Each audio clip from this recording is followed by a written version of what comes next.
নমস্কার, রুম্পার হেসেলে তোমাদের সকলকে স্বাগত। তাহলে চলো, আজকে আমি যে রান্নাটা করব সেটা হচ্ছে লাউ শোল। তাই লাউ শোল আমি কোনো মশলা ছাড়া সম্পূর্ণ ফোড়নের উপরে করব।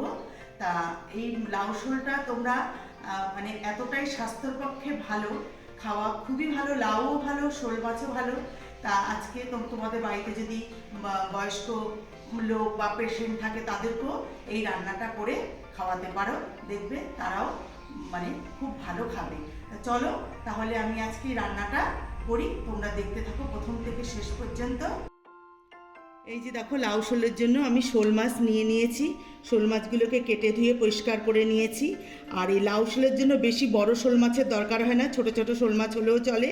তা আমি বেশি বড় শোল মাছ আনিনি, ছোট ছোট শোল মাছই এনেছি। সেগুলোকে কেটে ধুয়ে পরিষ্কার করে নিয়েছি। আর এই যে দেখো, একটা আলুকে এইভাবে পাতলা পাতলা করে কেটে নিয়েছি, আর লাউগুলোকে ঠিক এইভাবে কেটেছি। তোমরাও এইভাবেই কেটে নেবে। আর এখানে আছে কাঁচা লঙ্কা, আর আছে একটা কাঁচা টমেটোকে আমি কুচিয়ে কেটে নিয়েছি। এখানে ধনেপাতা কুচি আছে, আর ফোড়নের জন্য আছে একটা তেজপাতা, শুকনো লঙ্কা আর গোটা জিরে, আর আমি এখানে একটু মেথি নিয়ে নিয়েছি। এটাই আমি ফোড়নে দেব। আর আছে লবণ, হলুদ আর সর্ষের তেল। তাহলে চলো এবার আমি রান্নাটা করে নিই। তার জন্য গ্যাসটা ধরিয়ে কড়াইটা গরম হতে দিয়েছি। কড়াইতে তেল গরম হতে দিয়ে দিয়েছি। এদিকে আমি সবার প্রথমে মাছগুলোকে নুন হলুদ মাখিয়ে নেব।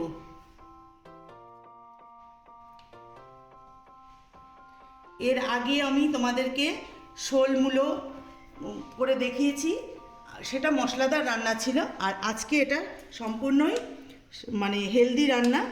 তোমরা এটা অবশ্যই বাড়িতে ট্রাই করবে, দেখবে খুবই ভালো লাগবে খেতে।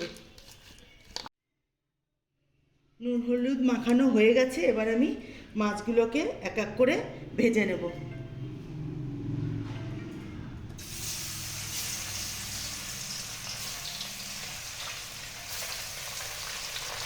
সমস্ত মাছগুলোকে দেখো ভেজে তুলে নিয়েছি।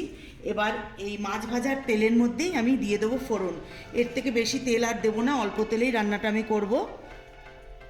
প্রথমে দেব একটা তেজপাতা, আর দেব শুকনো লঙ্কা, তারপরে গোটা জিরে আর মেথি। মেথিটা তোমরা অবশ্যই দেবে। লাউয়ে মেথির গন্ধটা ভীষণ ভালো লাগে লাউয়ের তরকারিতে। যখনই লাউয়ের যে কোনো রেসিপি মানে রান্না করবে তখনই মেথি ফোড়নটা দিলে মেথির যে গন্ধটা খুবই ভালো লাগে। এবার এর মধ্যে আমি দিয়ে দেব কেটে রাখা আলু।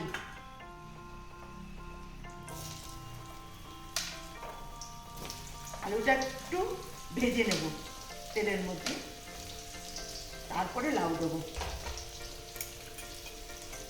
এর মধ্যে একটুখানি লবণ আর হলুদ দেবো।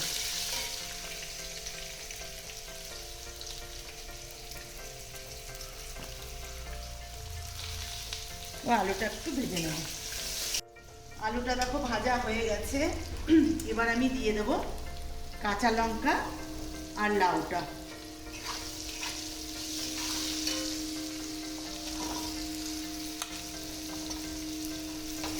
এবার আমি এটাকে কিছুক্ষণ নাড়াচড়া করে তারপরে আবার এর মধ্যে যখনই জলটা ছেড়ে দেবে তখন দেব কাঁচা টমেটোটা। লাউটা দেখো প্রায় সিদ্ধ হয়ে গেছে, জল ছেড়ে দিয়েছে। এবার আমি এর মধ্যে এই কুচানো কাঁচা টমেটোটা দিয়ে দেবো, দিয়ে আবার কিছুক্ষণ নাড়াচাড়া করবো। আর একটা কথা বলে রাখি, তোমরা কিন্তু এটা রিফাইন্ড অয়েলেও রান্না করতে পারো। রিফাইন্ড অয়েলে রান্না করলেও খুব ভালো হয়। আর এর মধ্যে তোমরা একটু জিরের গুঁড়োও দিতে পারো। আমি দিচ্ছি না, কিন্তু তোমরা চাইলে একটু জিরের গুঁড়ো দিতে পারো, তাতে স্বাদটা খারাপ হবে না, ভালোই লাগবে। এবার আমি ঢাকনা দিয়ে একটু ঢেকে কিছুক্ষণ একটু হতে দেবো। ঢাকনাটা তুলে নেব।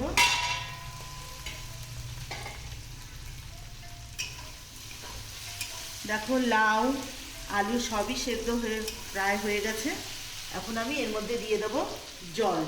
আর এটা কিন্তু কোনো রকম শুকনো হবে না, একদম পাতলা ঝোল হবে, তবেই খেতে ভালো লাগবে।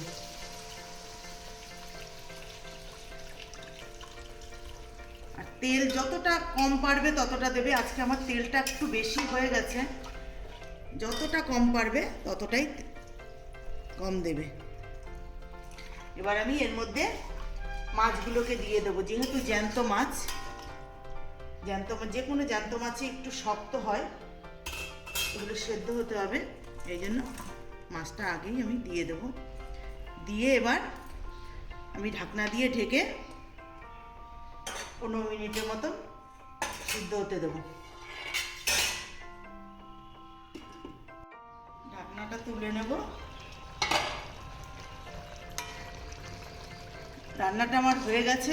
যেহেতু আমি একটু ঝোল রাখবো, পাতলা ঝোল রাখবো, সেই জন্য রান্নাটা আমার হয়েই গেছে। এবার আমি স্বাদটা ব্যালেন্সের জন্য একটু চিনি দেব।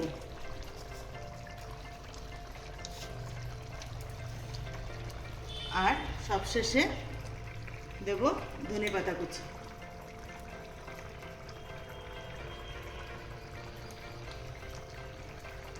এবার তোমাদেরকে নামিয়ে তারপরে আমি দেখাবো আমার রান্নাটা কেমন হয়েছে।